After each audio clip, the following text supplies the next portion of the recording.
കാട്ടാക്കടയിൽ മോഷണത്തിനെത്തിയ കള്ളൻ അലമാരയിലെ സ്വർണം കണ്ട് തല കറങ്ങിയതായി പോലീസിനോട് പറഞ്ഞത് കൗതുകമായി.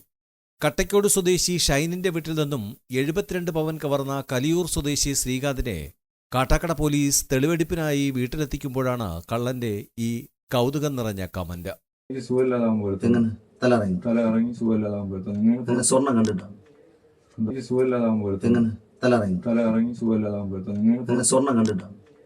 അതറിയില്ല. ചൂടും ഇത് കണ്ടതിന് ശേഷമല്ലേ നമുക്ക് തല ഇറങ്ങി അല്ലേ?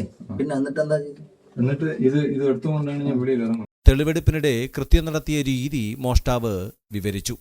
2 അലമാരകളിൽ സൂക്ഷിച്ചിരുന്ന സ്വർണമാണ് കവർന്നതെന്നും ഇതിൽ ആദ്യ അലമാരയുടെ വാതിൽ തുറന്നപ്പോൾ ഡ്രോയറിന് മുകളിലായിരുന്ന താക്കോലെടുത്താണ് ഡ്രോയർ തുറന്നതെന്നും കള്ളൻ പറഞ്ഞു.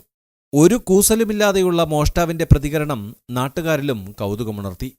പിന്നെ പോലീസിന്റെ ചോദ്യങ്ങൾക്ക് കൃത്യമായ മറുപടി. താഴെ ഇട്ടിട്ട് പൊട്ടിച്ച ശേഷമാണ് ഈ മേളിന്റെ ഡോർ കുറ്റിയെടുത്തത്. സെന്ററിൽ ഇട്ട് പിടിച്ചില്ല.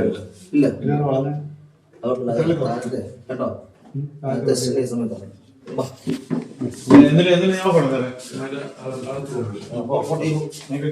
ചാവി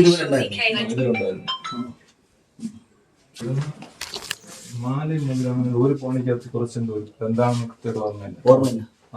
ഒരു പോണിക്കകത്തിട്ട് കുറച്ചൊരു പിടി ഉണ്ടായിരുന്നു.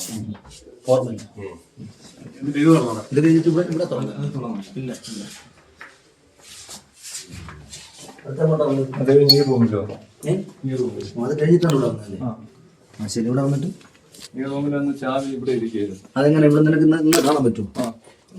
ഇവിടെ നിന്നാ കാണാം. ആ ചാവി കണ്ടായിരുന്നു. ചാവി ഇവിടെ ഇങ്ങനെ വെച്ചിരിക്കുന്നു. അതിന്റെ പുറത്തോട്ട് തള്ളിയിരുന്നു. അങ്ങനെ പുറത്തോട്ട് തള്ളി എനിക്കായിരുന്നു ചാവി. എന്നിട്ട് അതെടുത്ത് ഇത് തുറന്നായിരുന്നു. അലമാര തുറന്ന് അകത്തൊരു അലമാര തുറന്നു. ബൈക്ക് മോഷണത്തിന്റെ തുമ്പന്വേഷിച്ചു പോയ ഫോർട്ട് സിയുടെ നേതൃത്വത്തിലുള്ള പോലീസ് സംഘമാണ് കള്ളനെ പിടികൂടിയത്. തുടർന്ന് കാട്ടാക്കടയിലെ 72 പവൻ കവർന്നതുൾപ്പെടെയുള്ള മോഷണ വിവരങ്ങൾ പുറത്തുവന്നു. നിലവിൽ 5 ദിവസത്തെ പോലീസ് കസ്റ്റഡിയിലാണ് ശ്രീകാന്തിനെ വിട്ടിട്ടുള്ളത്. തമിഴ്നാട് ഉൾപ്പെടെയുള്ള ഇടങ്ങളിലെത്തിച്ച് പ്രതിയെ തെളിവെടുക്കും.